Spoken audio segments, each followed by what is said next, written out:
Hello, everyone, and welcome to another edition of the Movie Battleground. I am your guest host this evening, Austin Pez Howell. I am not fighting this evening, but I am certainly here and will have a front row seat to what should be an absolutely explosive matchup, maybe one of the most explosive ones, and a highly anticipated rematch here in the Battleground. That should be a real barn burner. Tonight, we've got the Arsonist Jay Burnz taking on Henry Confidential Sanchez in a rematch from about a season and a half ago. These two guys gonna throw down tonight, and we're gonna see what happens here.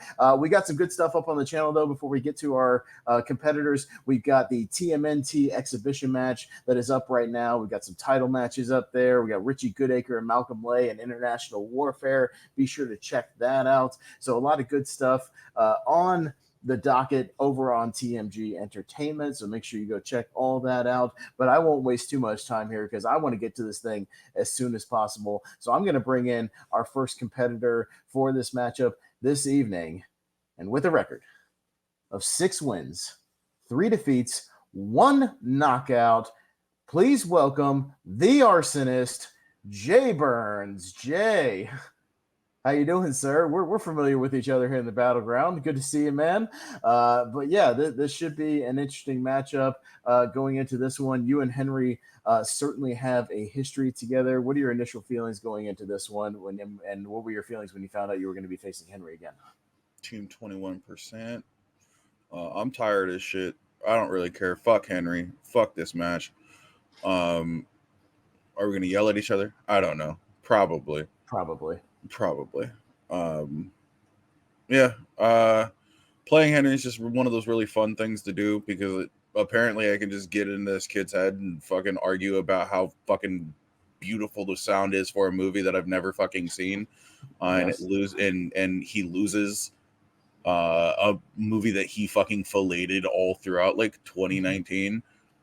Yeah, it's funny when shit like that happens. But yeah, no, I'm tired, so I don't know. Okay. I Fair like enough. literally just woke up from a nap like 15 minutes ago, and yeah. Okay. But Fair best enough. of luck to you, Henry. Thanks for hosting, bro. Oh, no problem, man. Well, I guess Jay doesn't want to. He's a man of few words this evening. A little unusual for him, but I'll drop him out and talk to his opponent this evening. A man of few words tonight. But another man who has no shortage of words usually, and a man I know very well with a record of 8 wins, 3 defeats, 2 knockouts. He is the former Movie Battleground champion of the world, Henry Confidential Sanchez. Henry, what's going on, man? How are you tonight? Good. Good luck, Jay. I'm assuming you guys just want to get into this thing right now. Cool. Few words. They just want to get into it. So no promos tonight as we thought I would expect. All right. So let's bring in our competitors here. I will get Jay on the screen. I have to do a little bit of housekeeping for anybody watching for the first time. Movie Battleground, best of 5 points. First to 3 wins it. If you get 3 in a row, that's a knockout. And if you have a tie after 4, 2-2, we go to the What the blind round. fuck was that?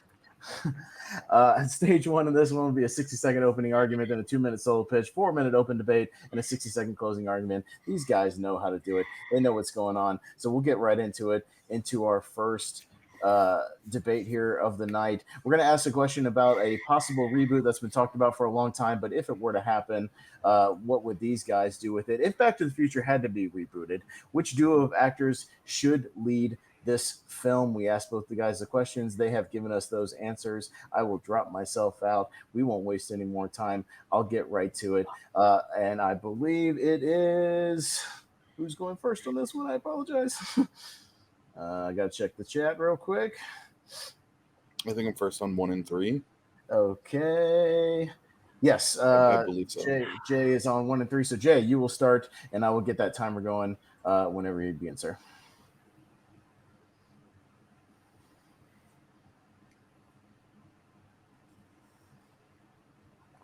If this franchise had, oh no, did the Knicks just lose?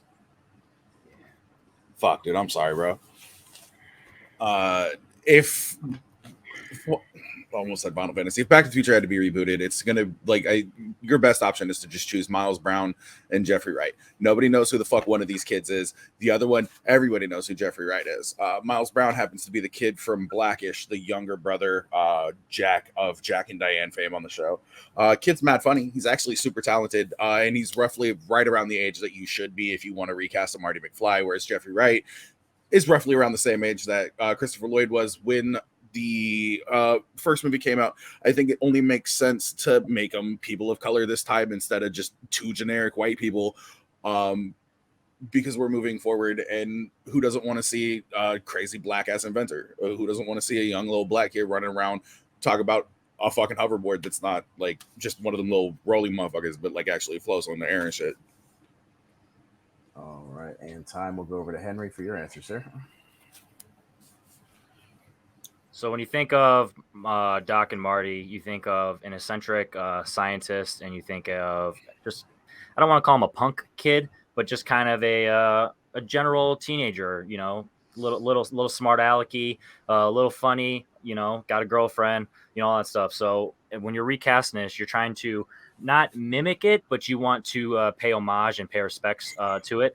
And similar to my opponent, I'm not going to go with generic white people, or at least generic white males. I am going to go non-generic white females. I'm going to go Jamie Lee Curtis as my Doc Brown, and Millie Bob Facts. We out here. And Millie Bobby Brown as my Martina. Jamie Lee Curtis proved in Everything Everywhere All at Once that she can be eccentric and she can be wild, and she just doesn't need to be the scream queen. She's an Oscar winner now, so she can have some fun. And Millie Bobby Brown has proven that she can play various characters, be part of franchises, and also lead movies. All right. So I actually started that one backwards, guys. I had that backwards. Henry was supposed to go first on this one, so we'll actually get back to that. So, Henry, I'll let you go first on a few minutes so we can get back on track. All right? It'd be like that. Go next.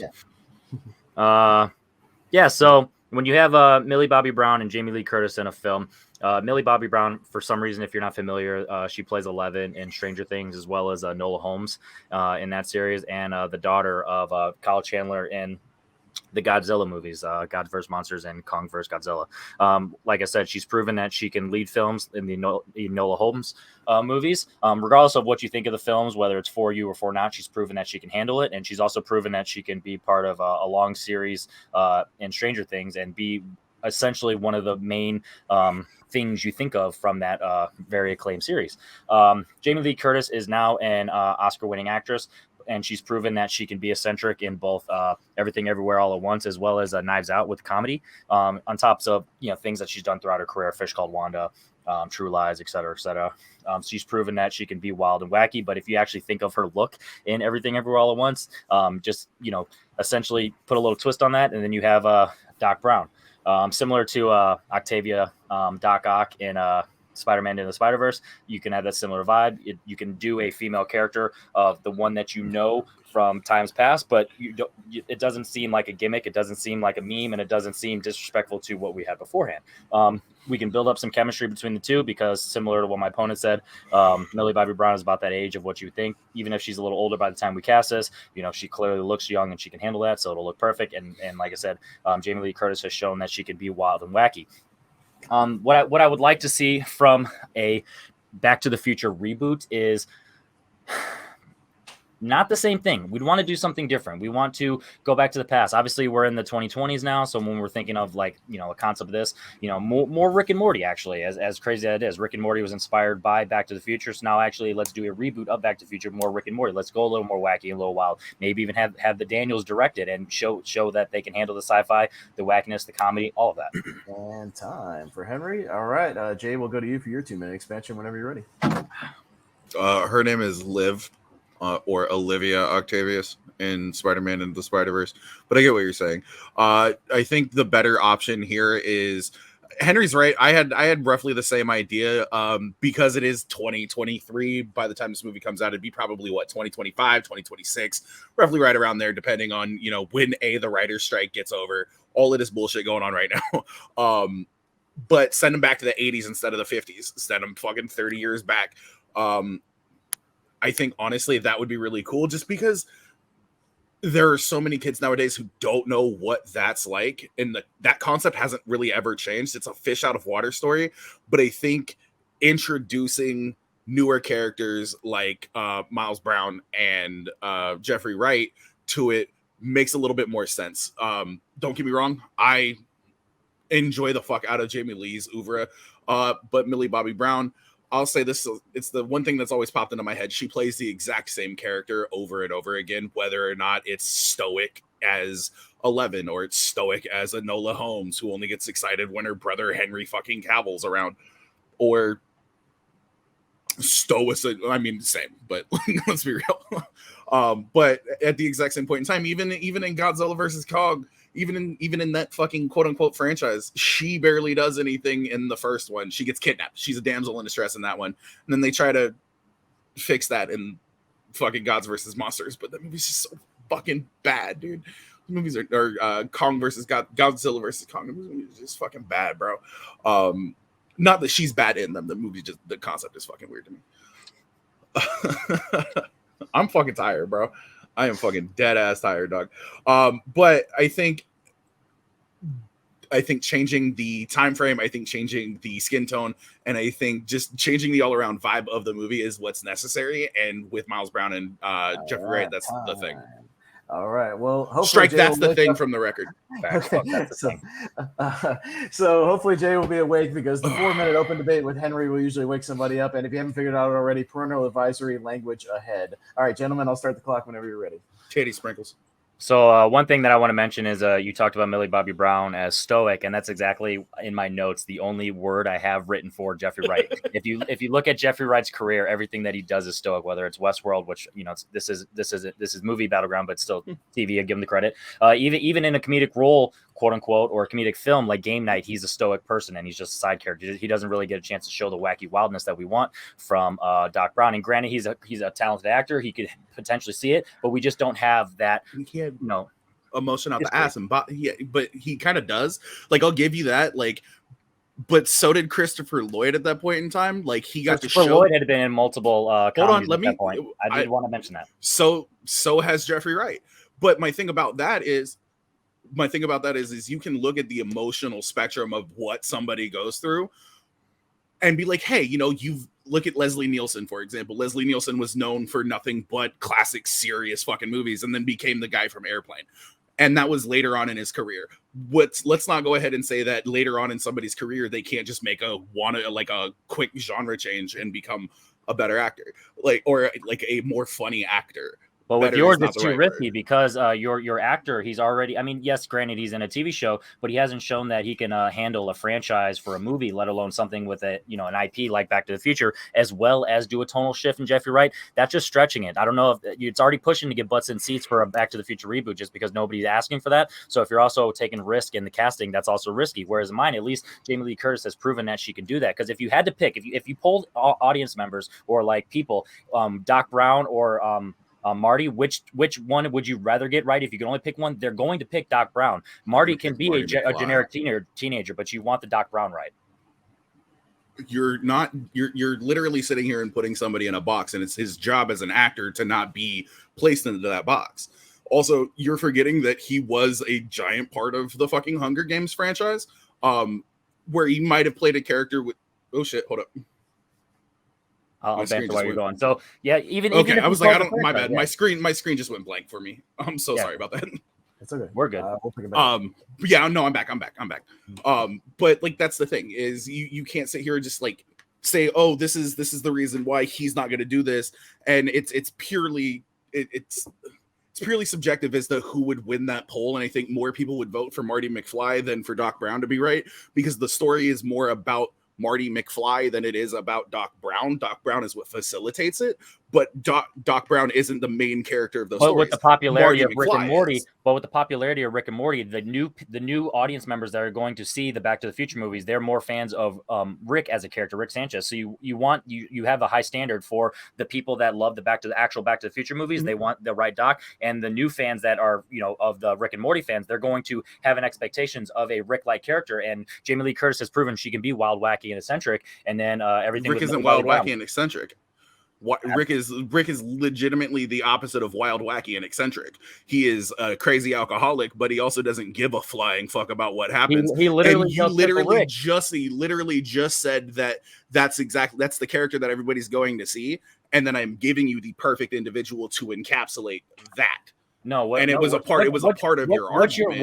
What you're giving me is a character that's going to come up and be stoic. If he was like a detective in that film, like we got in like the Batman or whatever, you just once again you talked about how Millie Bobby Brown is one note and showing that, but you literally that cancels out with Jeffrey Wright. But if we're talking about Jamie Lee Curtis versus your actor, Jamie Lee Curtis is going to mollywop a movie. Jamie Lee Curtis Jeffrey in the four Wright of us in it where he actually shows an emotion doesn't mean that he's not capable of showing emotion.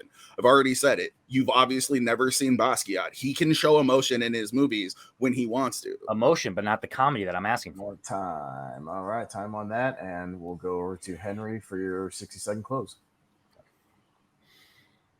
Of course, no one's asking for a Back to the Future reboot. So when you think of this concept, you either need to do one of two things. You need to be completely different, but still follow under the comedic formula, because this is at the end of the day, a comedic franchise, sci-fi comedy.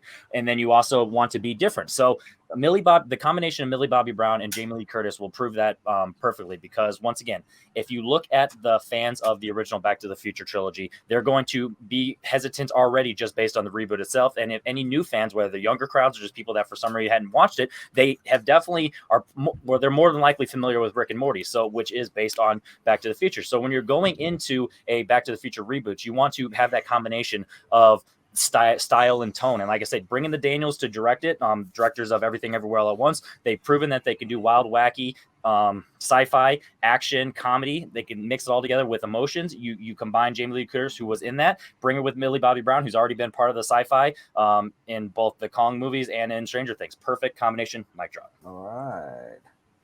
And we'll go to Jay for your final 60 seconds of this round.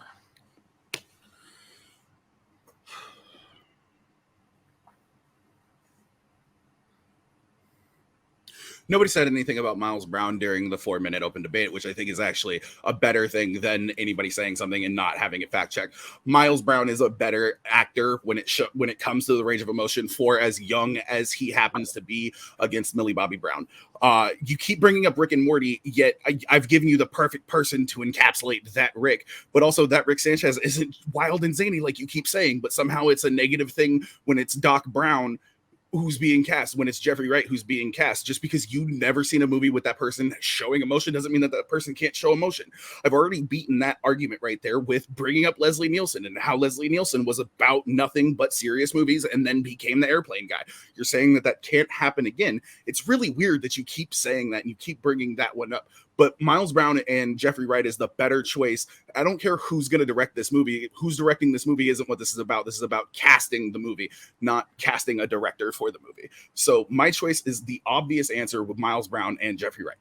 All right, and there we go. A good start there. I think Jay's starting to wake up, so we'll get this thing going. I'm surprised with all the Millies and the Bobbies and the Browns, somebody just didn't pick Bobby Brown to. No, because we want a good movie. So, say Millie Bobby Brown and Miles Brown five times fast. Bobby Brown played by Jonathan Majors. Yikes! Yeah, Yo, no, Ray Lewis. Well, anyways, I'm just trying to give our judges a few seconds to kind of compile their thoughts. But good round there, you guys. Hopefully, everybody's getting awake and nice and ready to go. So I'll drop our competitors out for just a second and bring in our judges. It's going to be Brian. We've got John. We've got Jacob. Hello, judges. How are we doing tonight? Are all you guys awake and ready to go? Are you guys cool? All right. For now.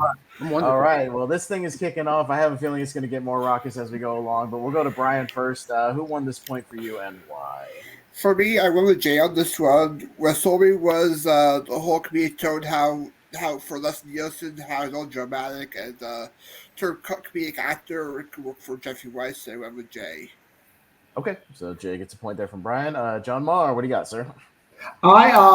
Surprisingly, I agree with Brian Nussbaum. I also went with Jay. And his final point about casting, this is about casting, not directing, kind of sold me at the very end. But I'm really shocked that we missed out on the fact that wouldn't Rick and Morty's fan base just reject Jamie Lee Curtis because they're a bunch of misogynists? Can't believe nobody said that. But yeah, Jay anyway. Okay, so with that, Jay grabbing 2 points. Jacob, we'll come to you in just a second. Let it be known, I did strike That's the Thing from the record. Okay, sounds good. We got that Sounds out good. of the way here. All right, judges, I'll see you again in just a few minutes. I'm going to drop you guys out, bring our competitors back in. All right, Jay, going to pick up that first round point 1-0, but time to catch up here for Henry. I won't go into all the pleasantries. We'll just get right into the next question because that's what these guys want. We're talking horror comedies. We're talking 80s. We're talking best horror comedy of the 80s. That's the question on the docket. So I will drop myself out and we will get right to it and not waste any time. Jay, you will be first on this question, so I will start your timer whenever you're ready.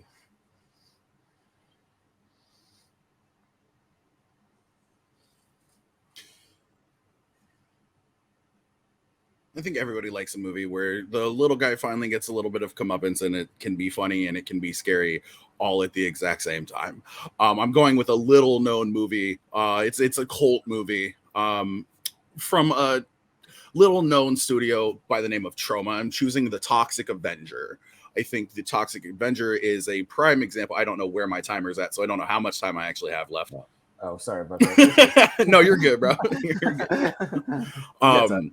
No, you're good. You're good. So legit, this is just one of those hands down. You didn't think that this movie would be funny. You think Troma, and you think just I'm gonna be fucking. I'm gonna be flabbergasted. I'm gonna be blown away. I'm gonna be disgusted. Toxic Avenger does all of that, but has the ability to have some super fucking funny moments in it. It's so weird. Like when they shoot the dog, you don't expect it to be funny.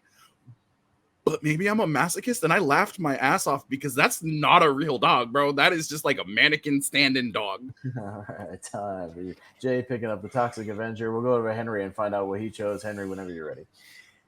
The Burbs is the best horror comedy of the 1980s because it does literally both things that we want in the concept of horror comedy. It's a horror movie and it's a comedy.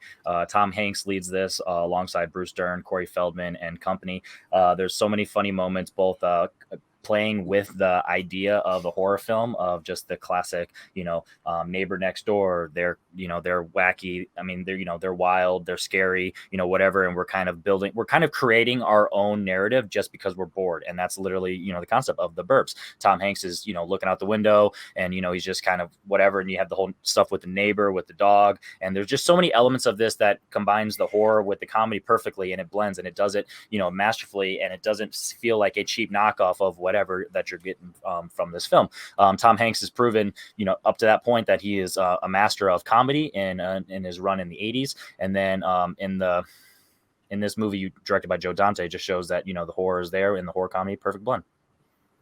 Okay, so we're going to have The Toxic Avenger versus The Burbs for best horror comedy of the 80s. Jay, back to you for your 2 minutes.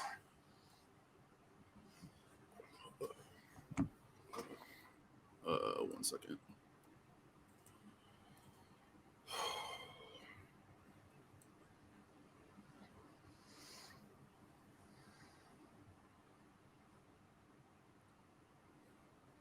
I'm going to get flamed for this, and you can tell me that I'm wrong, but I don't think that like a very high grossing movie is necessarily like the best, because I don't think either one of us honestly think that the movies that we have chosen are technically the best horror comedies of the 1980s. I'm sorry, Aaron, it's kind of a fucking trash question. I'll just say it 100%. But The Toxic Avenger is one of those things that has crept its way through time, and people will still go back and watch when it comes to movie theater late night screenings. This shit's like fucking oh my god, Hotel Transylvania. They still have midnight screenings of this where people just go and throw shit at throw popcorn and shit at the screens, yell at everything. It's become a whole thing. You know what nobody talks about in the entirety of Tom Hanks movies? The fucking Burbs. yeah. They talk about the running all the time. That and Scientology. But hey, we're not OT3 around here. We should know about Xenu. But the thing about it is that it's permeated pop culture so much that it has got to be definitively one of the best horror movies of the 80s because it's still around. It's still making its rounds in theaters. And trauma just keeps popping up. This movie got so much love that they're actually remaking this movie because they wanted to give it a bigger budget than it had. It only had a budget of $500,000. So like $500,000 you think is a lot of fucking money when it comes to making a movie in the 80s. It really wasn't.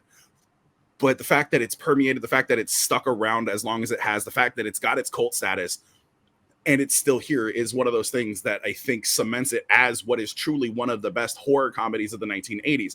Whereas everybody loves Tom Hanks, but nobody fucking talks about The Burbs. I'll use my 3 seconds. Okay, sounds good. We'll let that run down, and we'll go over to Henry for your 2-minute solo time whenever you're ready.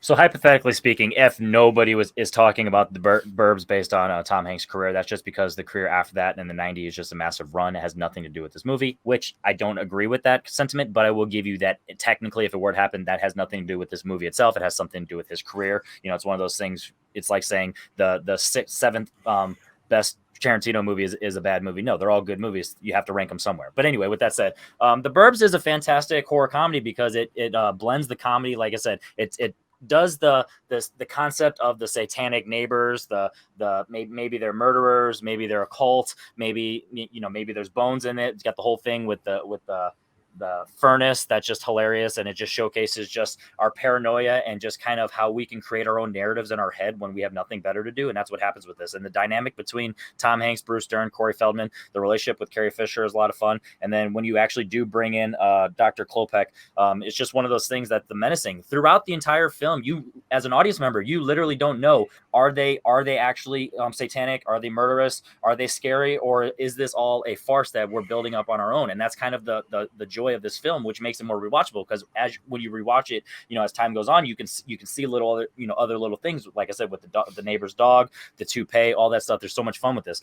Unfortunately, with the Toxic Avenger, I love, you said at the beginning that you want to root for the little guy with the comeuppance, but unfortunately you don't root for him. Melvin is one of those characters that he had no character build up beforehand, and then when he's established as the Toxic Avenger, it essentially seems like a different person. Like, honestly, if you ask someone to watch 1 year ago, just the first 10 15 minutes of Toxic Avenger and just see Melvin as a character, and then 10 years later only see the second half, they would swear to God they were two different characters. They wouldn't remember that, but just because there's nothing connecting other than his mother, and then when he deals with the blind stuff, a lot of the movie is just dark, but not for the sense of dark comedy, but just a sense of it's you feel like a bully watching that movie. It's nasty.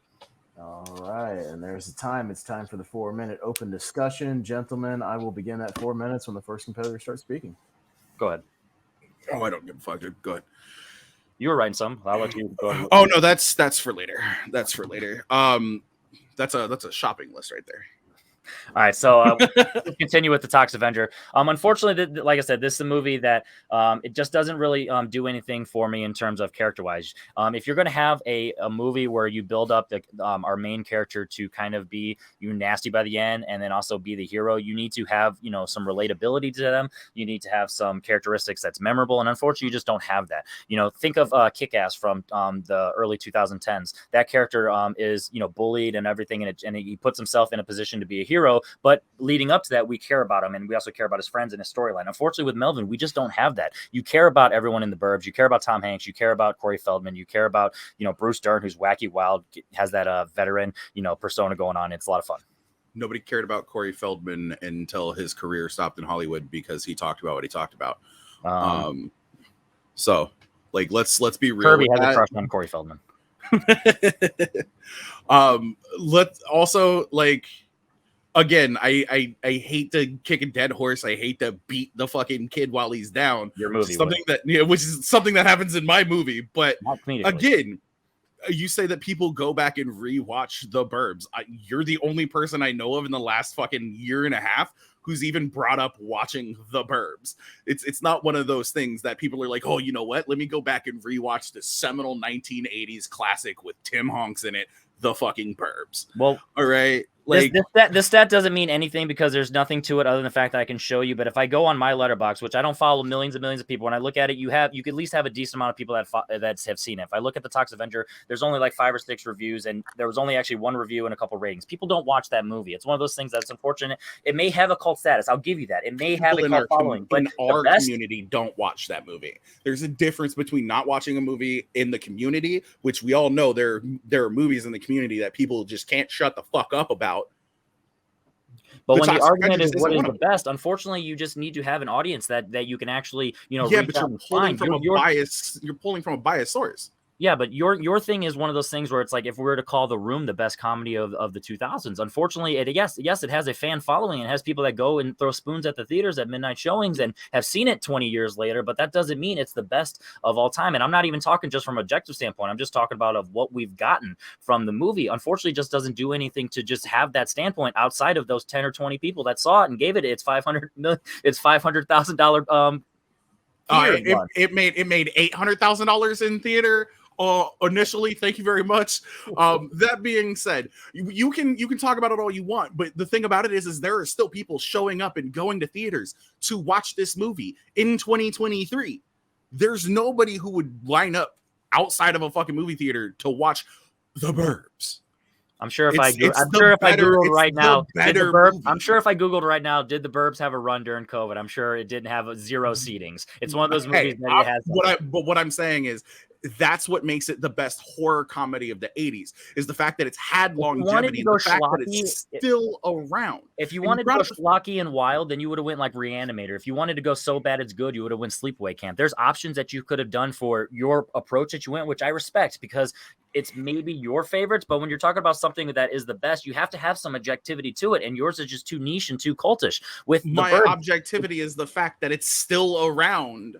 These are stats that may or may not be true, but it's one of those things that you're pulling no sources. So I cannot, for the judges, if we fact check it, maybe we'll give you a notch on your point, but that might be your only notch in the entire thing. Because other than that, that's your only argument. The Burbs is a quality film that covers the horror and the comedy and is just a banger.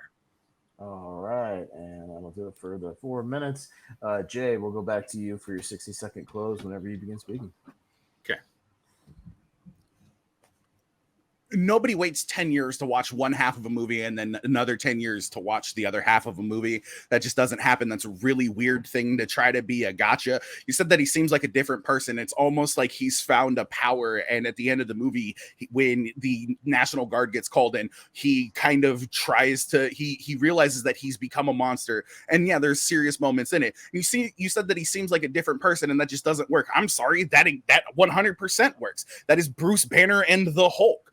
100%. You can't say that being two different people, especially if Melvin is nothing like Toxie, Bruce Banner is nothing like the Hulk. That argument doesn't hold water. What I'm saying is objectively the best horror comedy of the 1980s is the one that's still around. It's the one that people still talk about. It's the one that people still go and see in theaters.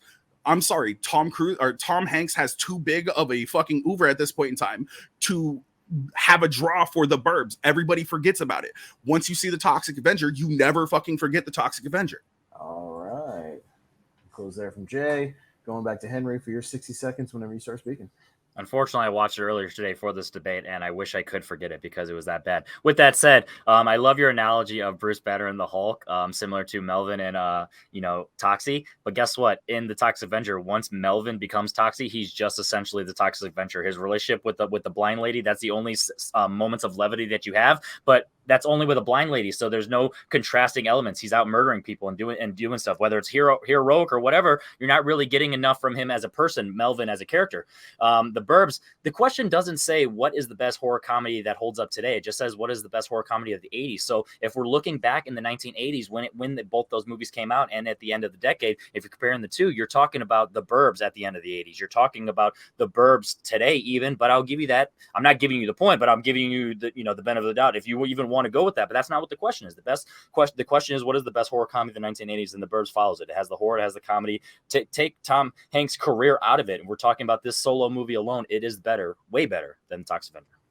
Okay, all right, good debate there. You guys talking about a little 80s. I don't do any fact checking, kind of like Aaron does. You know, I won't go on a super long spiel. I just will say that Toxic Avenger did have a video game in 1992 called Toxic Crusaders on the Sega Genesis. So interesting. Also got a there. franchise, but hey, Yeah, good and for you about it's that. getting an updated video game that they just announced with a trailer about 2 months ago. So It's also interesting. getting another fucking movie. So maybe Jay could play that on his Twitch. I don't know. We'll see if he wants to play a little Toxic Crusaders. All right, I'll drop you guys out there, and we'll bring our judges back in here. We're gonna go John first, then Jacob, then Brian if needed. So hopefully Jacob drops back in. There he is. Yeah, Hey, but my marker died, so it's it's all trying to find good. another one. We got you. We're going to John first, anyways. John, what do you got? Who'd you give it to and why on this one? Just a horror comedy thing. I got a funny Henry picking the second best Joe Dante horror comedy in the 80s, but I'm still going to give it to Henry just because the point of just it being a dark comedy, right? But some of it just being too dark. The fact that it is a niche movie, probably because it turns off a lot of the movie watching audience. There's a cult following for sure, but it's always the same people going back to see it. I got to go with that. Okay, point to Henry. Jacob, who'd you give it to in this round and why? Yeah, I also went with Henry. You can see it right there. It's there with this marker right here. But no, I think he gave us more about the movie itself and not kind of just Jay. I think he was fixated on the fact that people are going back to this movie today. Where I heard more about the movie and why it works as a horror comedy from Henry. So that's why I gave him the point. Okay, well, that's 2 points. Brian, we'll get back to you on the next round, but that will be it for this one. So we'll see you guys in just a few minutes here. We'll bring back our competitors. All right, so Henry tying it up there 1-1 as we will get back into it. So here we go, guys. Well, let's move right into our third question. I know these guys like this director, but we're not going to talk about his direction this time. It's going to be a pretty simple question. I know Henry may not like. Hey, listen, Jay, Henry, I didn't write the questions. I'm just guest hosting. It was already there. So don't look at trust me. Aaron knows we think these are trash. So yeah, I'm just putting it on screen. I had nothing to do with it, but I'm sure you guys will make it fun anyways. But yeah, I'm just putting it on screen and running the board. I'm just here. But yeah, we're going to talk a little about Tarantino. We're going to talk about the best film that he's either written or produced, but did not direct. So these guys know what they're doing. So no direction, just writing or producing. So we will drop that down here, get this thing going. I will drop myself out. And this time we're going to go to Henry first for your 2 minutes. Let me reset the timer here, sir. And we will go to your open whenever you're ready.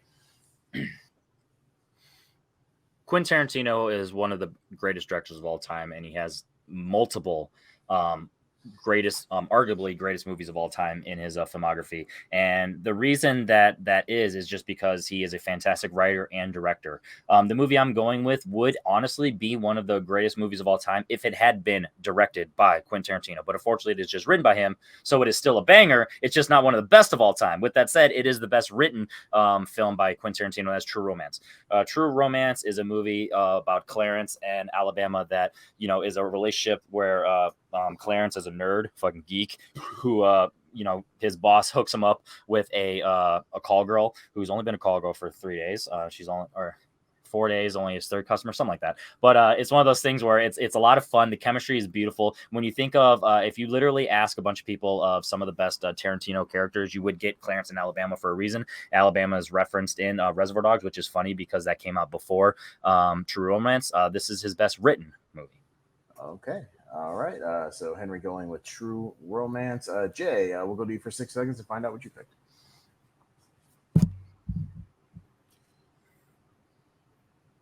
Bro, there ain't nothing better that I like than titties, guns, and just a whole bunch of fucking innuendos and fucking vampires and shit.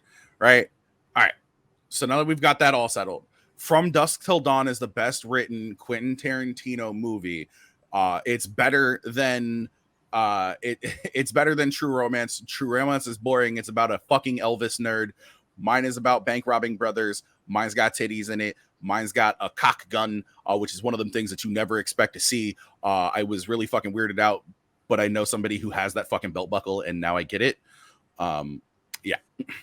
Anyways, From Dusk Till Dawn is the better of the two movies that we have chosen that are written by Quentin Tarantino. I'll get more into it when I get into my 2 minutes.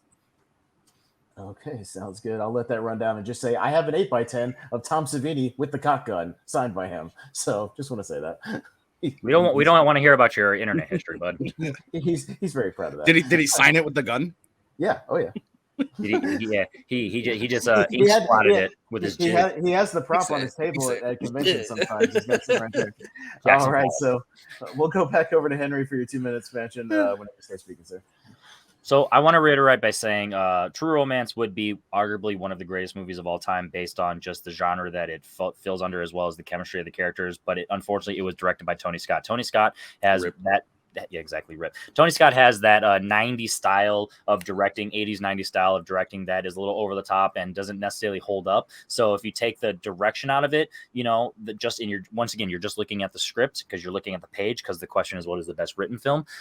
This movie is up there with all of his films, all of his directed films, because of the writing is just on par. When you think of the relationship between Clarence and Alabama, it's just fantastic. The chemistry is there. Obviously that's the acting, but you have to have it written on screen to have that chemistry. But when you also think of so many characters from Tarantino's filmography, you think of the scene.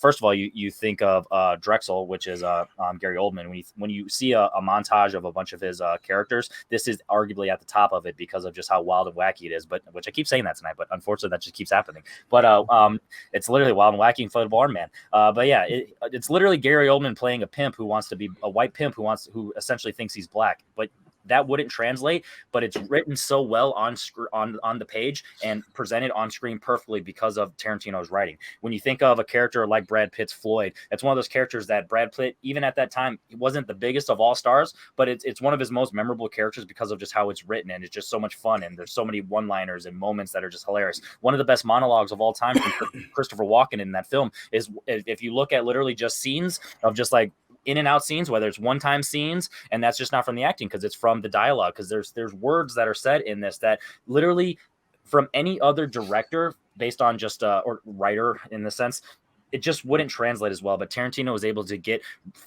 put these words in narratives that just really fits, and it's so memorable. So when you have all these characters, like I said, Clarence, Alabama, Drexel, Christopher Walken's character, Floyd, it's just one of those things that they're just so memorable, and it is his best.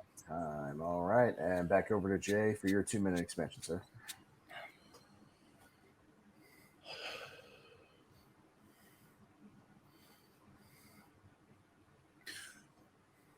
My opponent spent an entirely, I think, informal and too long of time talking about how it's not the actors, it's not the director, it's the words on the screen that make it good, and completely disregard everybody else that is a part of it. Because without the Scott, without fucking Gary Oldman, without Christian Slater, without Brad Pitt, those words don't mean shit. Those words are just words on a page. What I'm saying is the reason why From Dusk Till Dawn is what is the better of the two that we have chosen, film written by Quentin Tarantino. He gets a part in it. So he knows exactly what he wants. He can be there to help out on set if necessary. You've got Clooners in this bitch who's just a badass throughout everything. But Robert Rodriguez has this way of bringing just really weird action scenes to life. The score by Graham Revell really helps move everything forward. And you wouldn't have that. Henry's right. You wouldn't have that without the words on the page. But taking away from what everybody else doesn't make it the best written or produced thing by a writer. It's how it translates to the screen. It's how the actors work together on the screen. And I think they work better in From Dusk Till Dawn. It might not be the more memorable of the two. It's the more successful of the two, however, just based purely on box office runs. Let's be real. I'll pull an Austin Pez Howell right now and tell you that True Romance made $100,000 more than its budget. Mine made $40 million more than its budget. So if we're talking like purely based on what is the best film written by this guy out of these two movies, it's clearly the one with the bigger draw.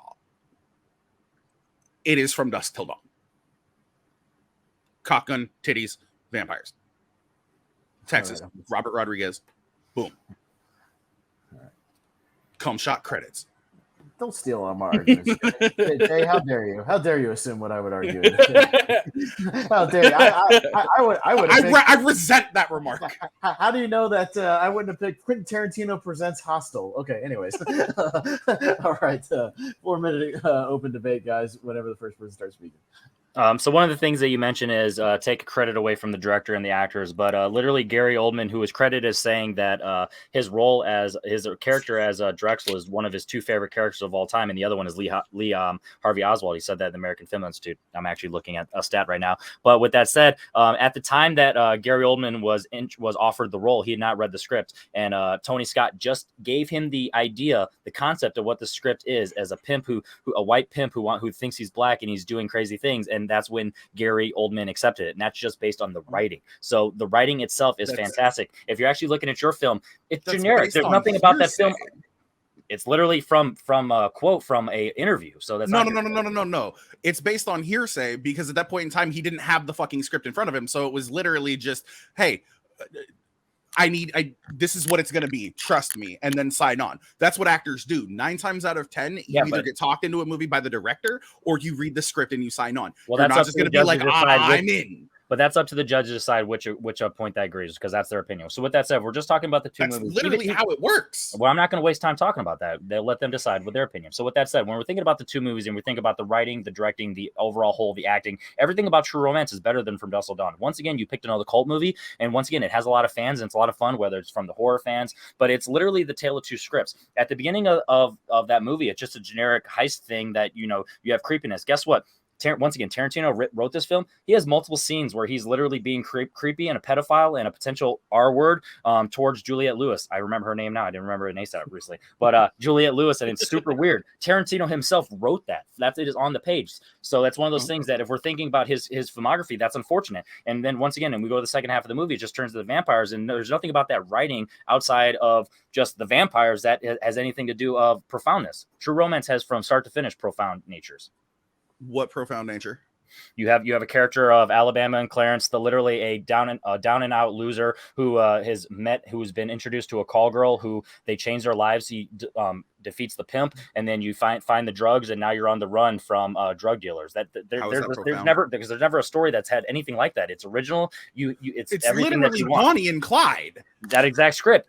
Literally Bonnie and Clyde. You just said there's never been a movie that's done this before. There's never been a movie that's done exactly like this. If you look at the entire filmography of Tarantino, he's picked things from other movies, but he's made it his own, and he's made it original. Where the exactness, yes, there's no such thing as 100% original movie. So when you're looking at this movie, it is about as original as it gets from the story that we got on screen. From Dusk Till Dawn, sure, it's original in terms of it's just vampires that got turned halfway through the movie, but at the end of the day, there's nothing memorable about it outside of the vampires and the obscure nature.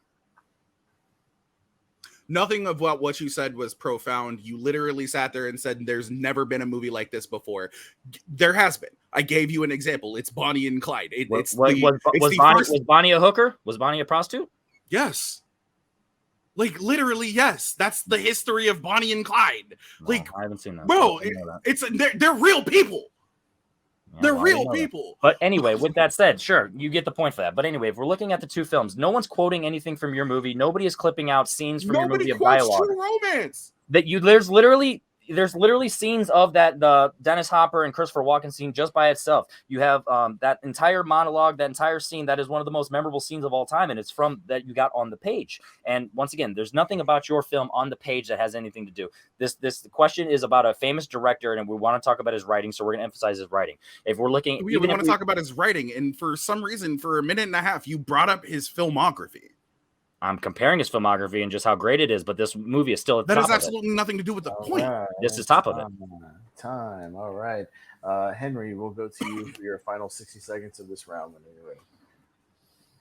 So Jay has done a fantastic tactic of getting in my head and making me angry. But if we're actually listening to his argument and what he's saying about his movie, there's nothing that he's even talking about his movie outside of buzzwords, cock gun, vampires, all stuff. If we're actually looking at the film, we're looking at the direction of the film. There's nothing that really stands out either within Robert Rodriguez filmography or Tarantino's filmography that just stands on the test of time, other than just the shock of the vampires. If we're looking at any of the characters, it's one of those things that so many people just forget. George Clooney's even in this movie. Tarantino's in this movie. The writing that we got from Tarantino is creepy because not only is he a pedophile and an R word, potentially murderer. We didn't actually see it, but we know it's true. And then everything, the creepiness with the toes and Selma Hayek's character. When you look at True Romance, is one of those where it has one of the best on-screen romantic leads that we've ever seen in Clarence in Alabama. It has one of the best monologues of all time from Christopher Walken's character. It has so much fun with Floyd, Brad Pitt's character, one of the most memorable. This movie is a banger on screen and what we got on the page.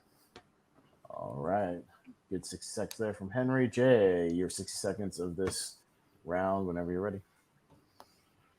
Vampires, cock gun, Selma Hayek. The fact that you have to pay 30% of everything you own to get into the bar at the beginning of this movie seems a little bit strange. And then once you get in and you're locked in, it literally turns into by far probably one of the coolest ideas that you could have had in the 90s, which actually hadn't been done a whole lot, unlike True Romance, which has been done over and over again, because Bonnie and Clyde has been a movie that's been released 7 times before this. It becomes a fight for survival from literally dusk to dawn. You're trapped in a building. There's nothing you can do. You have to be able to survive. I'm sorry. That's a dope concept. That's a great script written by somebody. You can say what you want about the character. We say a lot of shit about the characters that Quentin Tarantino plays because he likes to drop the N-bomb to black people's faces. But nobody says that he's a terrible person when he does it in his own movies. Now he's a terrible person because he does something terrible in a movie that he wrote. Like that argument doesn't make any sense. This is the better movie. This is the better written movie. All right. There we go. A good back and forth there from all of our guys. All right. So it turned into a good debate. Maybe not one y'all wanted to have, but still a pretty good one overall. Yeah, I'll fact check one thing afterwards because I don't want to sway any judges. So, but I'll do that. I'll press enter right now. I have a fact check that I'll say because I brought it up in the debate, but we'll see. So, no, I'm not going to let that sway the judge. I'm not the fact checking guy. I'm not like Aaron. So, but if there's an actual fact check that was wrong, then I feel like it needs to be said. So it's up to you as the host. There's something I looked up that was wrong. So that's all I'm saying. So in case the judges don't know, they could get swayed. Nah, I'm not gonna do that. That's a lot. If they get fucking swayed, they're fucking pissed because that's an actual fact that was wrong. We'll see. All right, I'm drop you guys out, and I will bring in our judges here. Jacob, you got Brian, you got John Marr for this one. A big back and forth there. Good debating. Jacob, we're gonna go to you first this time. Who'd you have for this one and why? Yeah, for this one, I went with Henry. I think he just told me more about the characters and the script. And Jay did a really good job of fighting it in that in this closing argument. But I think Henry just gave me more during that open debate. So that's why I'm going to go with Henry. But it was a close one. Good debate, guys. Okay, Brian, who'd you go with and why? For me, I went with Jay on this one. He was talking about the box office that between both films, and he even had me down with that whole Bonnie and Clyde stuff. And the Henry movie is more like a Bonnie and Clyde movie, so went with Jay. Okay. All right, we'll come down to you, Mr. Marr. Who'd you have for this one and why? Yes, the fact check is that Bonnie was a waitress, not a prostitute, but still I went with Jay. Thank you, Henry. See, I got you, bud. I'm here for you. But still, not only do I quote Dennis Hopper's quotes to Christopher Walken directly to my wife's face all the time, but I'll do Cheech Marin's thing at the end of From Dusk Till Dawn too. So good point, Jay wins. Okay. Yeah, that was the fact check I was going to bring up. Yeah, she wasn't a prostitute. She married a guy at 16 and then married Clyde at 19. So I mean, she was pretty, she had 2 guys, but she was married to both of them. So, but I don't feel like that really swayed anything substantial, that one little fact. So, all right, bring you guys out, bring our competitors. Somehow knowing that his wife is Latino makes him doing Cheech Marin to her face, even drunk, that much worse. Clearly did sway things, so that was what one of the judges literally used as their primary thing. That's I think it was more talking about just the comparisons of Bonnie and Clyde, the overall story. I don't think it was the actual fact check. So bullshit. It's not fucking makes any goddamn sense. That's fine. All right. So, anyways, we're going to move on to our fourth one here. This is a viewer submitted question, which you can do if you email Aaron Canal. Fuck I'll you, put that up Malcolm. at the end of the thing. So, no, it's not actually Malcolm in this one. It is actually from our own Noah McCausland. We'll just Fuck jump you, right Noah. into it. Love you, Yeah. Malcolm. So, yeah, this one's going to be submitted by Noah, and it's a submitted question of what is the worst year in film of the 1980s. So we're going back to the 80s here for this question, and a question I know neither of these guys are terribly happy about either, but well, I think they'll still make it interesting. So, all right, I'm going to back myself out of this one, and we'll get things. Excuse me, sorry about that. Get our ticker going here.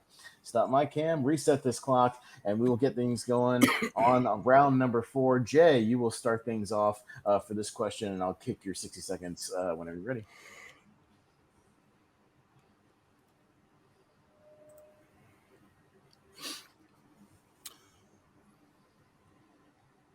The worst year in film of the 1980s. It's another fucking 1980s question. Aaron, come on, my boy.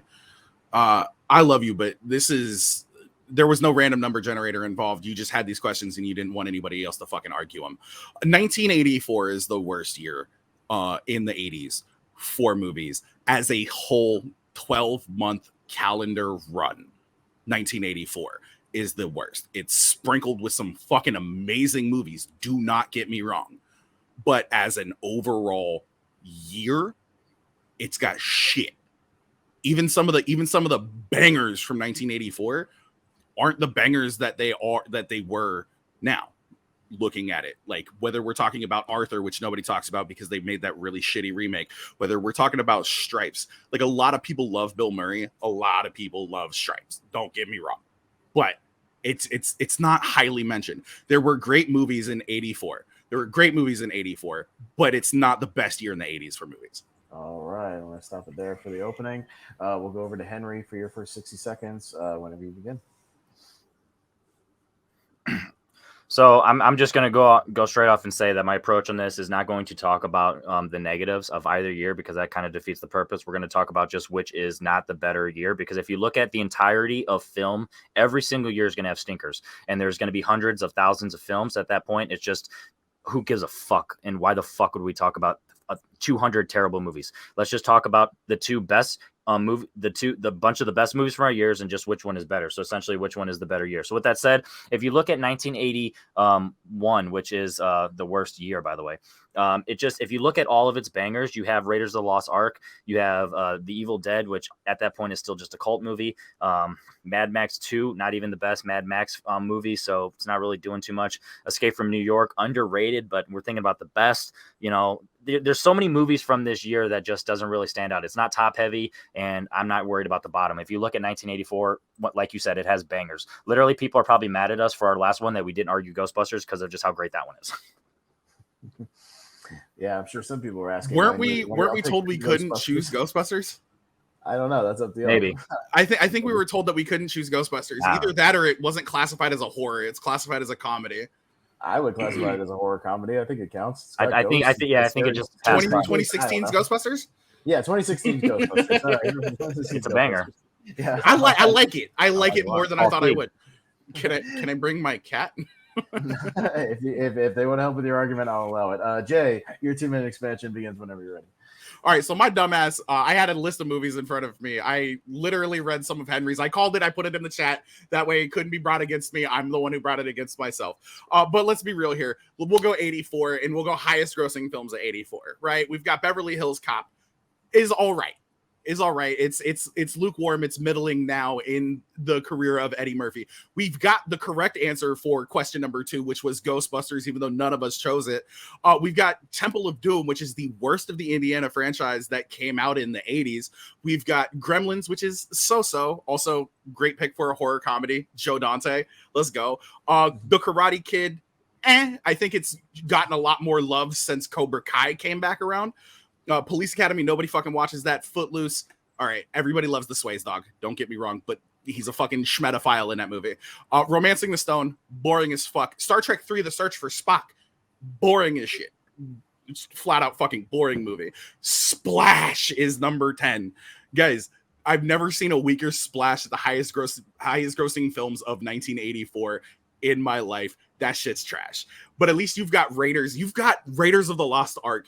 On Golden Pond is Superman 2 is up there, bro. Like, you can say Cocaine made that movie. You can say that whichever one of them, fucking Dick Donner or fucking Richard Lester, made that fucking, whatever his fucking name is, made that fucking movie. You've got Cannonball Run, which still gets play somehow. It's really weird.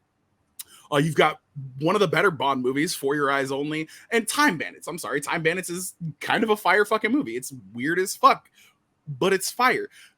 We're not necessarily going to talk negative. I agree with you. I don't think either one of us really wants to fucking argue this, but I think 1984 had such potential and it fucking squandered a majority of it. And that's what makes it the worst year for film in the 1980s. Yours took risks and came out with some fucking absolute bangers.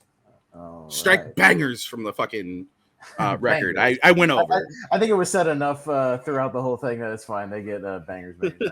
All right, it's fine. Henry, we'll go to you for your 2-minute expansion whenever you start. So if we're looking at your entire year of 1981, you're looking at the top ones. Obviously, we have a huge fan base for Raiders of the Lost Ark, so you might have some weirdos that are like, "Oh, that's you, bro." I know, but I'm talking about your year that you're saying is better. So anyway, okay. So with your year, if you're trying to say that it's no, I'm fucking fired, dude. I'm a beast. Regardless of what the judges think. So anyway, Raiders of the Lost Ark is one of those movies that when you think of it, if you ask a bunch of people, they might say that 1981 is a banger just because of Raiders. But if you look at the rest of the films in that year, like I said, The Evil Dead, it's a cult film. It's got its fans, but who's really coming out for that movie? American Werewolf of London, same thing. Cult. Escape from New York, cult. Halloween 2.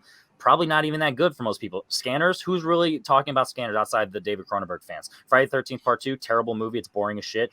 Thief, a lot of people forget that's a Michael Mann movie, even though Michael Mann's one of the most famous directors of all time. Mad Max, Road Warrior, it's one of those movies that, yes, it's got a lot of fun to it, but 9 out of 10 people are rather watching Fury Road, so that's not really bringing butts in the seats. If to defend 1984, dude, it's got The Terminator, A Nightmare on Elm Street, Ghostbusters, like we already said. It's got Temple of Doom, which I'll give you that. It's niche, but it's got some fans. I think it's the best in the franchise. Amadeus, one of the greatest movies of all time, let alone just from this year, let alone our two movies combined, our 2 years. You have Nausicaa, so you got an animated anime film over there that stands the test time. Once Upon a Time in America, Sergio Leone epic with Robert De Niro. That's a banger. Even though it may or may not hold up, 16 Candles, there's fans for that movie, and people still, have some love for it. This is Spinal Tap, Blood Simple, the very first film from the Coens brothers.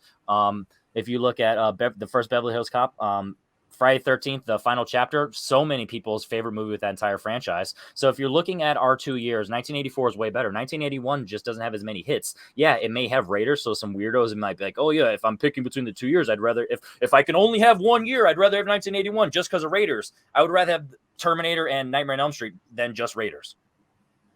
Okay, and we'll get to the 4-minute open discussion, guys. Start it whenever somebody starts speaking. Will you start?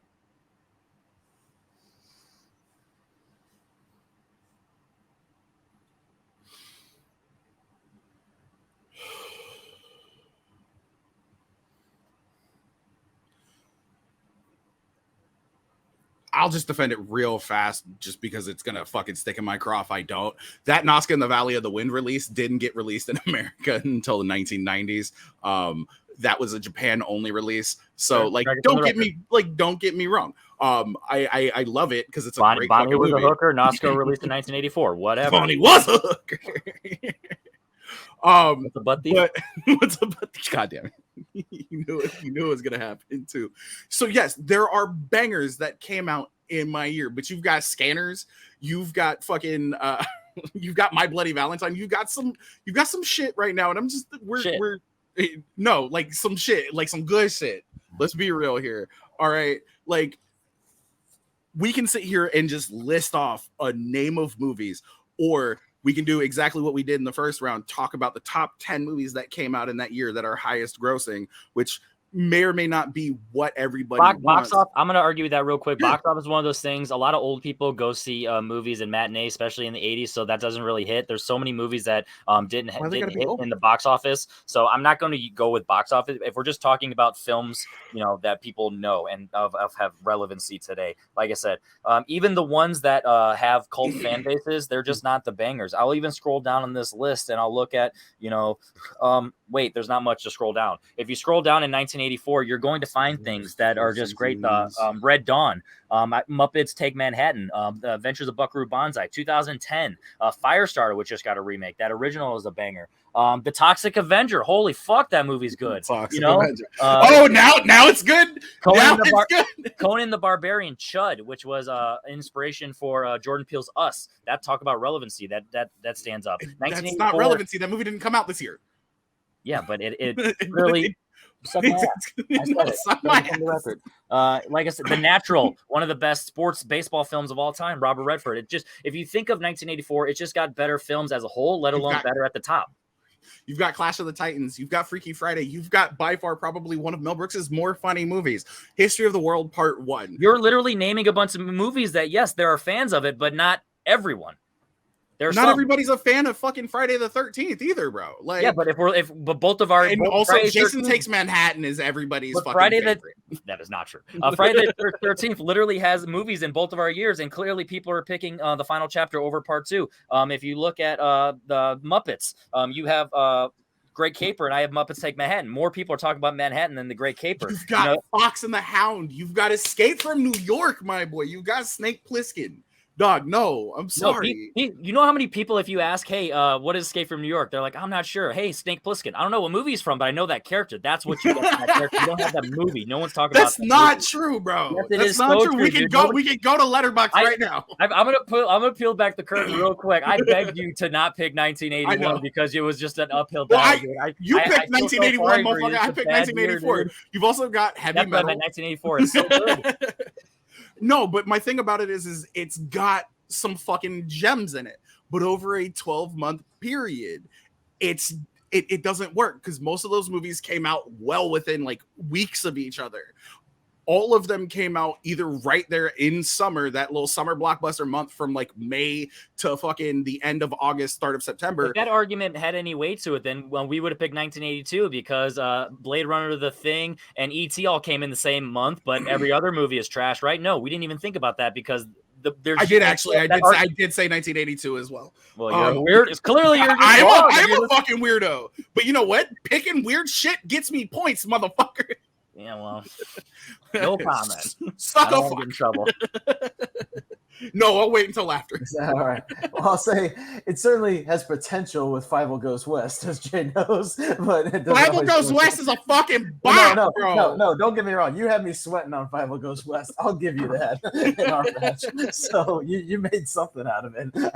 I couldn't believe I was tearing down Five Goes West. The Western. Anyways, getting back to this one. Good 4-minute back and forth, you guys.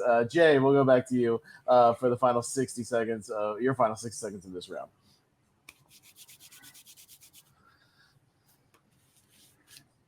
Can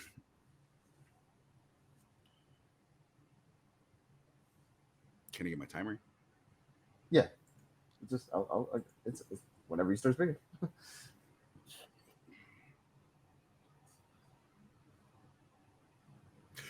Both of these years have great movies sprinkled throughout them. 1984 has some of the better movies sprinkled throughout it. Don't get me wrong, that shouldn't not be a point. But what I'm saying is there's so much wasted potential in 1984. It's funny that Henry brought up Amadeus, and it's nowhere like it's a great movie. Do not get me wrong, but that movie was purely 100% Oscar bait when it came out. I'm not saying that that's a bad thing. I'm just saying there are movies that came out in 1984 that were better than Amadeus was during that year. And we're specifically talking about the year itself. There are bangers throughout both of these. I think there's more wasted potential in 1984 than there is in 1981. And that's why I chose it. You can say that like Terminator, you can say that Friday the 13th, the final chapter, cool. You're talking about two movies in the span of 12 months, and both of them came out roughly right around the exact same time. All right, and leaving so much fucking space. God damn it. Henry, your final 60 seconds to this round whenever you start speaking. whether you guys believe me or not, because there's no stat for this, but you said that Amadeus was an Oscar bait movie, which essentially means it doesn't stand the test of time. But we know within this film community, there are nerds that fillet that movie. So saying it doesn't stand the test of time, no one's filleting Out of Africa. So that's all I'm trying to say. So with that said, when you think of the entirety of 1981 and the entirety of 1984, like I said, there might be some weirdos that are like, if I can only choose one year, I'm going to choose 1981 because I love Indiana Jones. But if you take Raiders out of that, the entirety of the year, not only is mine more top heavy, it has just, there's probably 10 or 20 movies that you can watch over and over again and them be some of the best movies of all time. If you think of 1981, sure, there you could watch maybe 20 movies, but they're like solid C's, B's. They're okay. You know what I mean? They have a neat. There's a crowd that think they're the A+ of all A+, but those same exact movies are gonna have a lot of people that think they're F's. They're niche. It just doesn't have that. So when you think of what is the worst year in film between the two, I would rather have certified bangers than maybe not works for some people and doesn't for others. All right, and that's gonna do it for this round. Yeah, what a very weird question. Ironically, this one was my favorite just because it is different. It also came out a lot better than I thought it would. Yeah.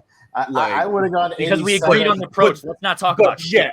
But that's because me and Henry are fucking like top tier caliber fucking arguers though. They can make anything fire. I would have gone with 87 when 3 Men and a Baby is one of your top movies of all time. Jesus Christ. That movie I'm not grossing, baby. Anyway, bro, the movie's got a ghost in it. Yeah, I know. Jesus, weird shit. Leonard Nimoy is a director. Get out of here. All right. I'm gonna bump you guys out. Let's go to the judges and see what happens and see if they've got some answers for us. So I'm gonna bring in Brian's gonna be first, then John, then Jacob this time. So yeah, a lot to process there, guys. I hope you can latch on to some stuff there. So Brian, who got this one for you in this question and why? Yeah, this was actually a great round altogether. So all together at the end, I went with Jay at the end. Sobi was about how he mentioned that good movies sprinkled out through the year, but overall not a good year for movies. So I went with Jay. Okay, Jay gets a point there. John, where did you go, sir, on this one? I heard there's a movie in 1984 that's still being shown in midnight showings, and people are still flocking to it. So Henry must be right. Am I right? He's got to be right. Okay, so John Moore goes with Henry on that one. Jacob, this might decide it here. We'll see what happens. What'd you have? Yeah, I went with Henry again as well. I think he just said more good movies than Jay did, and I think this was like a fun argument. I think both of these guys I agree presented it really well, but I think Henry just told me more about why Jay's year was better. Okay, so as I thought might happen, we got to go to round number 5. So, guys, I'm going to drop you out, and before I bring the players back in here, I'm going to throw this up on the screen. So our blind debate, which we are going to have to go to because it is tied up 2-2. I'm going to give both the contenders sort of a prompt. They're going to give me an answer, and then I will reveal the actual question. Then they will be given a brief time period off screen to prep for it, and then we will come back and begin the regular round of debate. So I will bring in our your mother. Yeah. What did I miss? What happened? Henry had an aneurysm. He stroked out there for a second. Yeah, so bad. What happened was Henry got the point, so we're going to the blind round. So that's the correct answer. So the fight. Hey, look, I put up a fight. Okay. All right. So I didn't know what the blind round question was going to be. I didn't know what the blind round question was going to be until I scrolled down here. Again, I didn't write these. These are just already in the ticker. So whether you guys like it or not, whatever.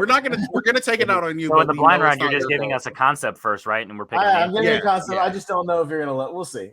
Anyway, I swear to God, if it's got the fucking number 19 and 80 in that bitch anywhere, I'm gonna fucking kick you in the dick. It is way more recent than that. So the prompt will be each of you guys will name a film starring or featuring Jake Gyllenhaal from the 2010s.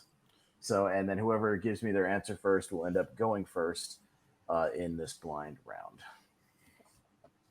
And if you guys need to look up a little IMDb, you can certainly do that. Give you guys a second to look that up so you can make your decision. Fact checking a year. Okay. Yeah. I'll go Velvet Buzzsaw. All right, and that was in the 2010s, right? Yeah, I know that was 2019. 2019. Okay. I just wanted, I knew it was the end. Yeah, I know it was like bordering on 2020 almost. It was very close because I know it's come up a lot recently. All right, Jay, do you have an answer? Do you need another second? No, because I have a feeling this is gonna be named the worst movie that Jake Gyllenhaal was in the 2010s. I hope not, because Velvet Buzzsaw is the best. Far From Home. Okay, so Spider-Man Far From Home. Well, let's just say Jay's inclination might have been right. What is the worst film with Jake That was Gyllenhaal mine. released in the 2010s? So that's what we're gonna go You with. heard me say Velvet Buzzsaw was a banger. Off the record. Well, it's all about the arguments. It doesn't matter. Check my letterbox. It's not. All right. So our official answers for this one: Henry is going and answered first with Velvet Buzzsaw. Jay with Spider-Man Far From Home. So, gentlemen.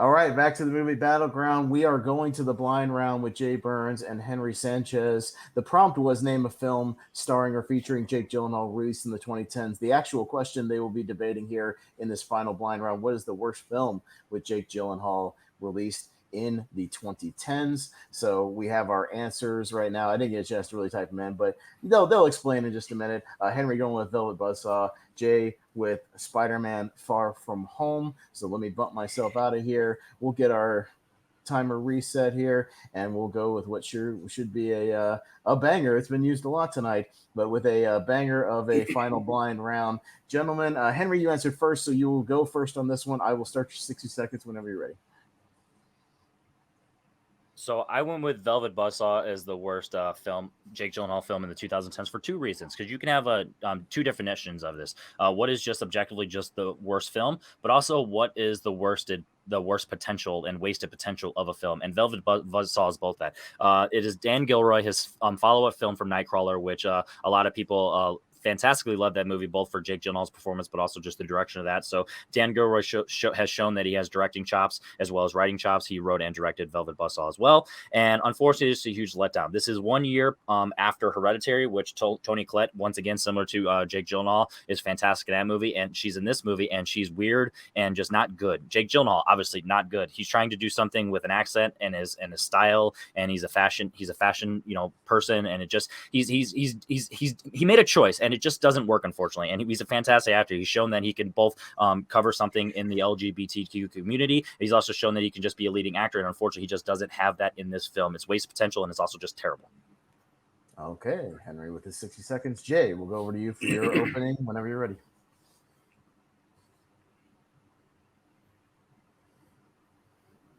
Spider-Man Far From Home is my choice. While it's not a bad movie, I don't think that choosing him as Mysterio is the right way to go about it, because it's just about him and a petty feud that he had with Tony Stark, which completely kind of, even Dead I'm the Hero, even with Edith in the movie, kind of takes the agency out of Spider-Man's hands, because it's not about Spider-Man. It's Spider-Man having to fix somebody else's problems with a subpar villain who is doing the one thing that he's always done. It's so schlocky. It's like he tried to bring depth to a character that actually has decent depth in the comic books, and he just couldn't do it. He was there. It seemed like he had fun being there. Don't get me wrong. It's a Marvel movie. It's a comic book movie. He had fun, but having fun and it being a good movie, or him being good in the movie, are not the exact same thing. I know it helps facilitate, but it did not come across that way in this movie. That's why it's the worst movie from Jake Gyllenhaal released in the 2010 Spider-Man Far From Home. Not bad.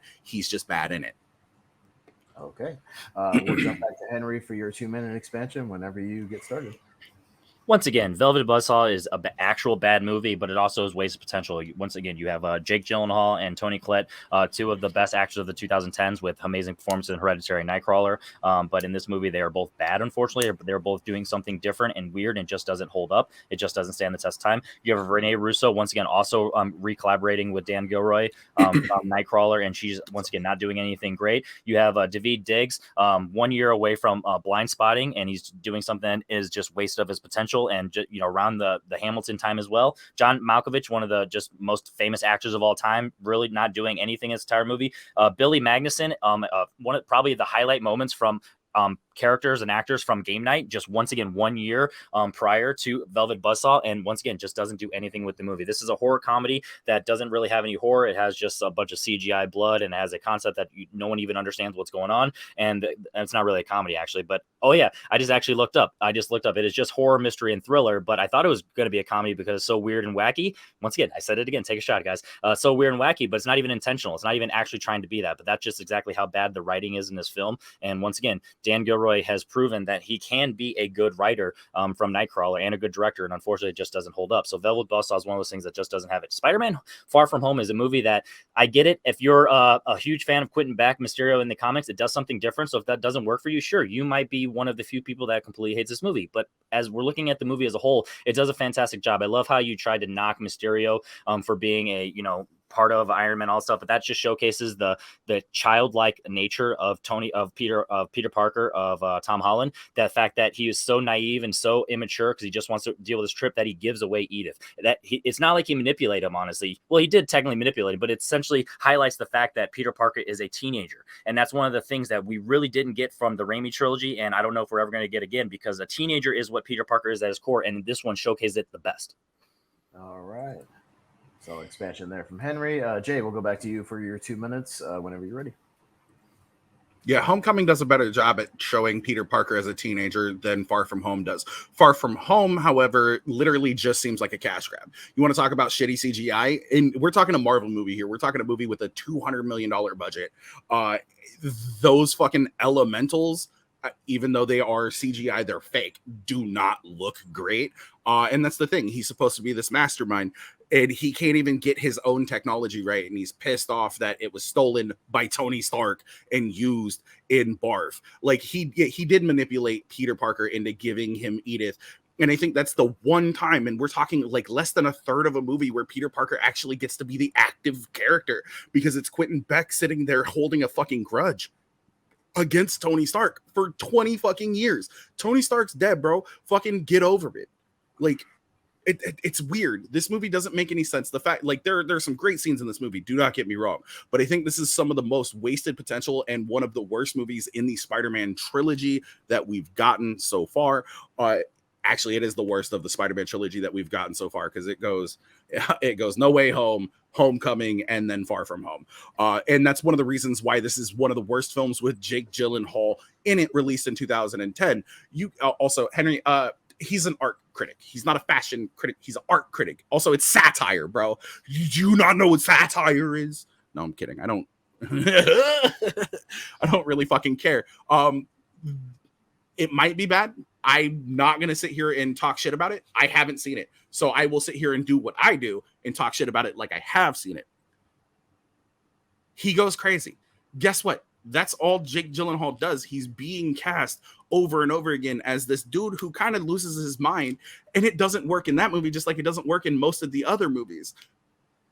He tried something different in No Way Home or in Far From Home, and it definitely didn't work. That's why this is the worst movie of the 2010s with Jake Gyllenhaal.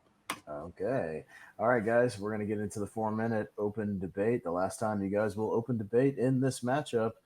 I'm sure you'll make it good. Whenever you're ready, I'll get it started. The reason that we are in tears at the end of No Way Home is because of the relationship between Peter and MJ, and that is first established in this movie, because in Homecoming, she's not even MJ yet until the end of the movie. She is just Michelle Jones. In this one, she is MJ, our own universe MJ, and the relationship of that, the heartstrings that we want of Peter just being a teenager. And why I say that he's more of a teenager in this one, because he's doing teenage stuff. In the first one, he's actually trying to do superhero stuff, and school's just getting in the way. This one, he's trying to be a teenager, and superhero stuff is getting getting in the way. So it's showing the dichotomy of the character of Peter Parker and Spider-Man the best in the entire trilogy. So it's not doing what the first one did better. It's doing it differently, and it's handling it, combining it perfectly to be a perfect trilogy. So and when you're thinking of a perfect trilogy, you're thinking of no bad movies. So that's why this can't be the worst movie in the 2010s from Jake Gyllenhaal. It can be, because it is. The simple fact is, Quentin Beck, you can say what you want, right? All right, comic books, being a nerd, and especially being a comic book nerd, a Marvel nerd, isn't one of those things that's looked down upon now. Everybody has picked up a fucking comic book. Everybody reads. There are a lot of people who are disappointed with Jake Gyllenhaal, not at the casting of Jake Gyllenhaal, but with Jake Gyllenhaal's performance throughout the entire movie. And I think that's one of the reasons why this makes it one of the worst films with Jake Gyllenhaal. That and the fact that he only sits there and has a fucking grudge against Tony, a person who is dead, who, like, until he picks up Edith, which is more than halfway through the fucking movie, it's all about Tony. It isn't until we get to the final third of this movie, we get to the final chapters of this movie, and it becomes about Peter Parker. You're taking a main character and turning him into a side character in his own movie, because the main bad guy in the movie only cares about one thing, and it's getting over on Tony Stark. But the way that it's gone about in this movie, it's done as a twist. If you don't know the character of Quentin Beck and Mysterio from the comics, you actually believe that he is a good guy and that he is a hero from another dimension because of what we got on screen and his portrayal, both written wise, from the director, John Watts, as well as just the performance. And guess what? That's specious at best. The scene where Mysterio is getting on Peter Parker is arguably top 3 scene in the entire MCU, with all the different zombie Tony Stark and all the things when he's getting his head and he's pretending to be Nick Fury and all that stuff. This is some of the best stuff not only in this trilogy but also in the entire MCU. And yes, if you want to nitpick just Mysterio as a character, but you're not really nitpicking any of those stuff. The characters in this movie, it's so much fun because it really showcases who Peter Parker is as a student and as like I said, the dichotomy of this entire trilogy. That's why we get in No Way Home. It has that perfect cherry on top because of the juxtaposition between Homecoming and Far From Home, how it's handled perfectly. So it's not only not the worst in Jake Gyllenhaal's movies, it's not even the worst in the trilogy because they're all bangers. So do I really need to bring up all of the other bad points in this movie? Like you've said a lot about yours. I haven't seen yours. Okay, so we'll talk about Ned being the fucking simp throughout that entire fucking movie, getting his heart broken, which should have started his villain arc. Mr. Starr and what's his bucket, JB Smoove, just fucking cringy throughout the entire movie. The fact that it's not, Dab, cringe. That's what teachers do. Yeah, that's what teachers do. For real, yeah, you got to leave him alone in the bathroom. There are funny moments throughout this movie. There are heart-wrenching moments throughout this movie. But the thing about it is, this is a 2.5-hour movie. Those moments only make up a small portion, a small segment of it. It doesn't make it a great movie, and it doesn't make it one of the best that Jake Gyllenhaal's done, if anything, again, because he's so obsessed with a dead person, and it's about him, and it's not about Peter Parker. It's not about Peter Parker trying to be a human being. It's about Tony Stark through 2/3 of the movie. That's what makes, he doesn't, again, no agency for Peter Parker, and that's what makes Quentin Beck a fucking terrible character in the movie, and it's why it's the worst Jake Gyllenhaal performance. All right. Distract Gyllenhaal performance. Fuck it. Okay, that's all right. I think we get that we're talking about Jake Gyllenhaal. So, Henry, your final 60 seconds of the match and the round, sir, whenever you begin. The reason that this Spider-Man trilogy is perfect is because all of Homecoming and the first half of Far From Home, it really is hindrance on Tony Stark and Iron Man. But the second half of that movie is starting to become Peter Parker as Spider-Man. And it's really he's coming within his own as his own independent character. And I think that's why it's important that you have that Mysterio character with the ties to Tony Stark, because it finally can, no pun intended, cut those ties to Tony Stark. So it really encapsulates this trilogy as a whole. And without this middle piece, you wouldn't have a great trilogy like you have. So not only is it not the worst of Jake Gyllenhaal from 2010, it's not even the worst of the trilogy or the MCU. It's just great. There's plenty of other movies that are way worse, like Velvet Buzzsaw. This is a movie that it's just unfortunately both wasted potential, like you're trying to claim in yours, but it's also just bad. I don't actually have any of those highlight moments that you have in Far From Home because it just doesn't have that, unfortunately. It's one of those things with the star-studded cast. My cast is arguably more stacked than yours, and they do nothing with it, both with actual past history with Dan Gilroy, as well as just what we got in this film and within the 2010s as a whole. Time. All right, Jay, this is your final 60 seconds of the round and the match whenever you get started. just because Henry doesn't like a movie doesn't make it a bad movie. Henry doesn't like a lot of good movies. Henry likes a lot of bad movies. But are we going based off of what Henry says, or are we going based off of just everything? If we're talking about what is one of the worst films in Jake Gyllenhaal's entire career, it's going to go down as Quentin Beck, because he doesn't play the character right. He plays him as a narcissistic man-child, which isn't what the character is in comics ever. You want to talk about like the emotional crux of the movie being MJ, you're right, but that doesn't come from the Spider-Man movies with Tom Holland. That comes from the Amazing Spider-Man movies, because Peter B. Parker was never able to fucking save, Peter 2 was never able to save his own MJ. That's where that one comes from. That's why people cry when that pops up. You could still have that without this movie, because this movie doesn't solidify anything. This movie solidifies the fact that Jake Gyllenhaal shouldn't be in comic book movies, and we should have learned that from Prince of Persia, but we learned it in Far From Home.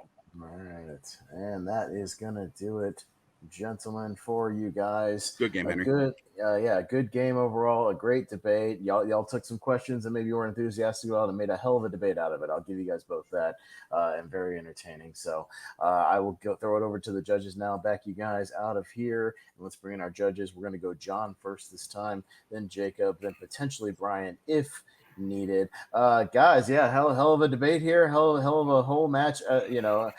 Some fun stuff. I think very, very entertaining, but it's time to put it to bed. Who wins this thing once and for all? John Marr, what do you got for this one, man? I think both of their arguments personally hurt my feelings. I'll put that out. You both hurt me really bad.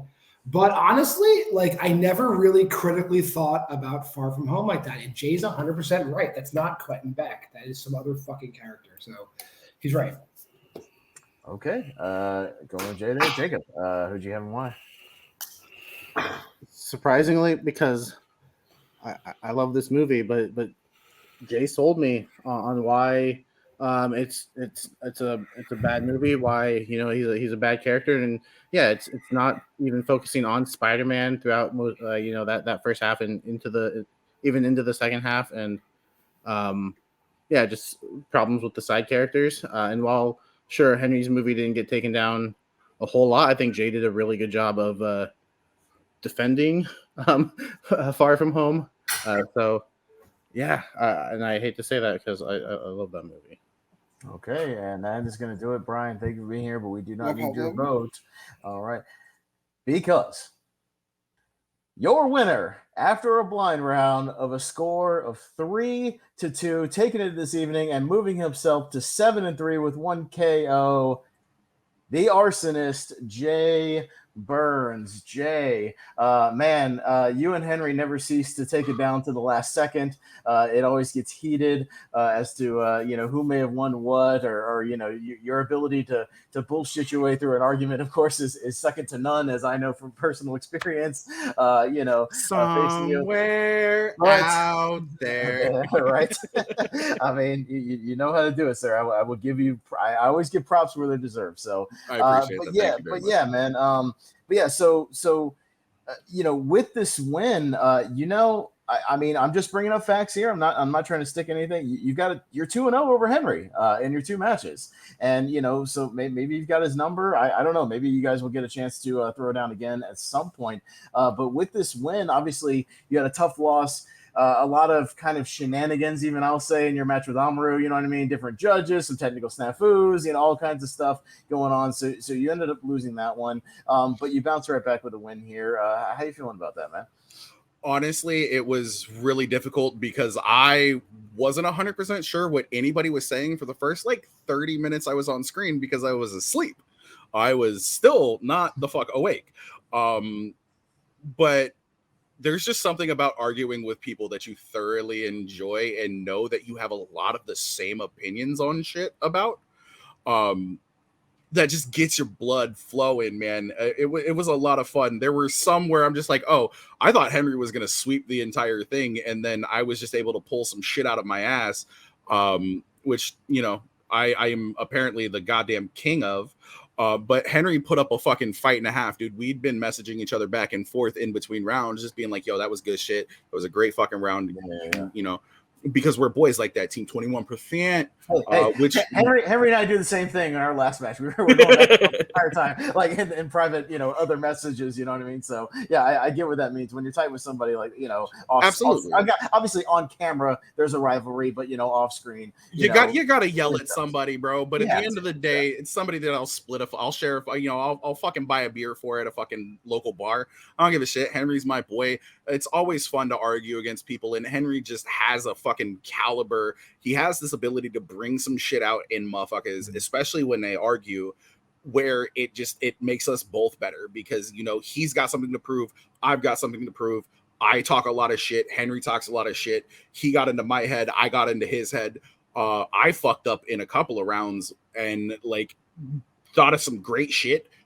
As soon as it hit 3, and I was like, there's no way I'm going to be able to get this fucking paragraph that I have in my mouth out at this point. But Henry put up a hell of a fucking fight. I don't actually know who I play next. I don't have that either because I'm not Aaron Canole. I have some very minimal notes, but I do know that I think it's Rue. Actually, this was a number 1 contenders match, right? I don't know. This is not a number 1 contenders match. We would have different rules for that one, but it does put you in contention right back for a number 1 contenders match. I do know that potentially to get right back into the title picture because you just fought the champion, and even though losing, usually if you get that win back right immediately, it does put you back in title contention. And even if you don't have that match immediately, and we jump to the tournament, you will have a very, very high seed in the tournament, being one of the favorites. I don't want a high seed. So, I want a low seed. Actually, no, I do want a high seed. That way I can just be like, all right, whatever, fuck it. I'll say 3 words. No, I want a low seed because it means that I get to play the higher caliber players first and I don't have to stress about it. Yeah. But no, this was a lot of fun. Thank you for being here. Thank you to the host. Thank you to Nussbaum, Barber. Love you, buddy. No matter all the shit that I talk and no matter how much I cyberbully you, I love you, my boy. And Damea, John Mark. Yeah, appreciate you for showing up and showing out, and I'm glad I could help change your opinion on some shit and make you think critically, because that's not something that happens in American education systems anymore. Got to get it somewhere. I'm glad you could get it here. Coffee in the morning.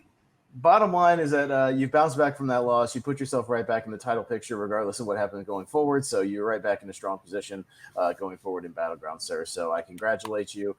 Good job. I will put you back in the back to talk to your competitor, Henry Sanchez. Henry, man, another tough one, man. I know this hurts you personally. Because I talk to you a lot. We talk Battleground a lot. I mean, breaking all kayfabe. You know what I mean? We talk Battleground a lot.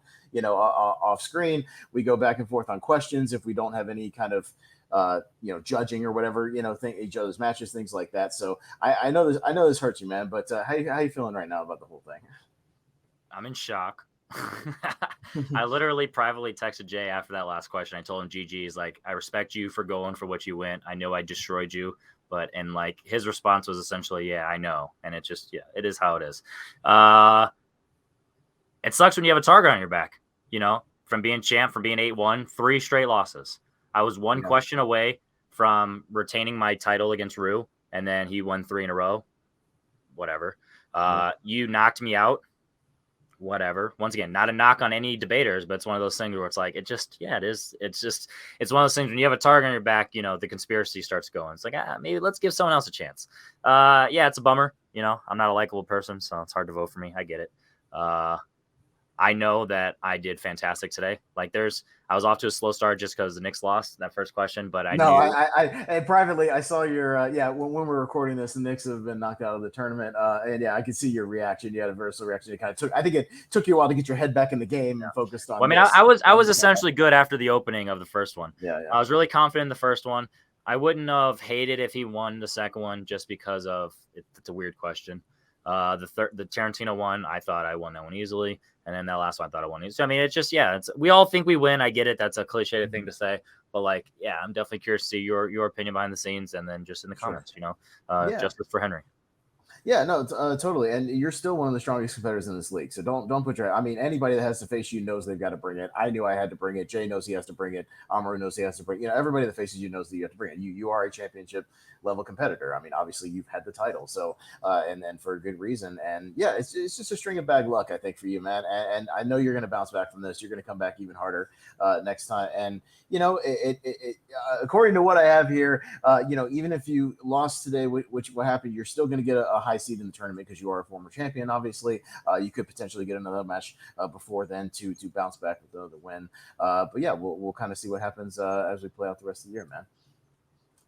Once All again, right, so gonna fucking fuck some people up, and then hopefully people agree. Oh, I know you will, man. So best of luck to you in the future, man. I'm going to put you back for just a second as I wrap things up. But yeah, an absolutely electrifying match here. Yeah, some questions that maybe the competitors weren't as enthusiastic about, but man, they made the best of it. This is a great match, as you saw, that went right down to the wire, right down to the end in the blind round, and two guys who put on fire matches all the time, regardless of who wins.